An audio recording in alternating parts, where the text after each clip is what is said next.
Thank you, Mr. President. Philippians chapter 2, verses 3 to 4, quote, "Do nothing out of selfish ambition or vain conceit. Rather, in humility, value others above yourselves, not looking to your own interests, but each of you to the interests of the others." End of quote. Mr. President, I am deeply humbled and sincerely grateful to the Almighty Father, also to the Senate President, Francis G. Escudero, who administered my oath today, and to you, my esteemed colleagues, who reposed your trust and confidence in me and in my capability to again lead this august chamber at this crucial and challenging time. Our people are enraged of corruption that is now seen, heard, and felt by the Filipinos more than ever.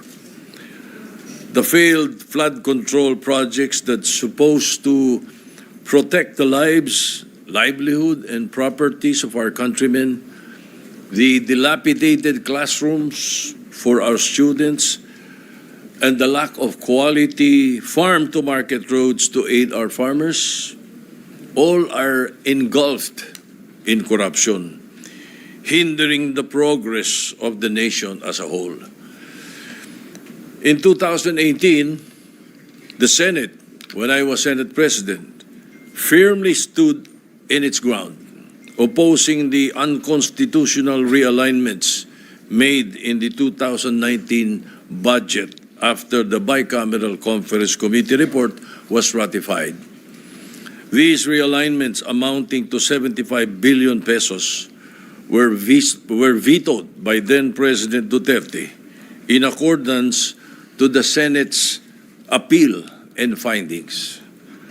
Also, the funding of the free tertiary education, which triggered the law of Senator Bam Aquino and the others, is the result of the strict scrutiny of the budget by Senator Pampilo Lacson, where he found some floating budget amounting to 8.3 billion pesos in 2017. Mr. President, corruption is now perceived by our people to be in the whole of government.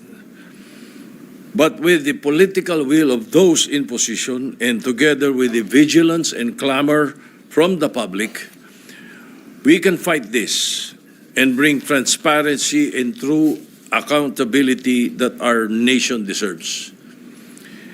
You have gifted me with the honor of being your Senate President the second time around.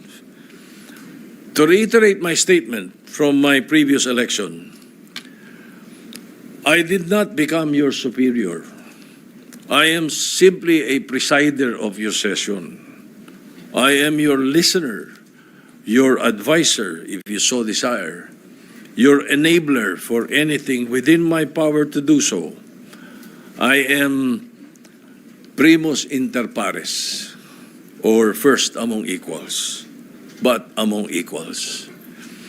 In 1 Peter chapter 5, verses 2 and 3, and I quote, "Be shepherds of God's flock that is under your care, watching over them, not because you must, but because you are willing, as God wants you to be, not pursuing dishonest gain, but eager to serve, not lording it over those entrusted to you, but by being examples of the flock." End of quote. So as I said before, I will do everything in my capacity to ensure that this Senate will remain cooperative, but independent, balanced, transparent, and sincere.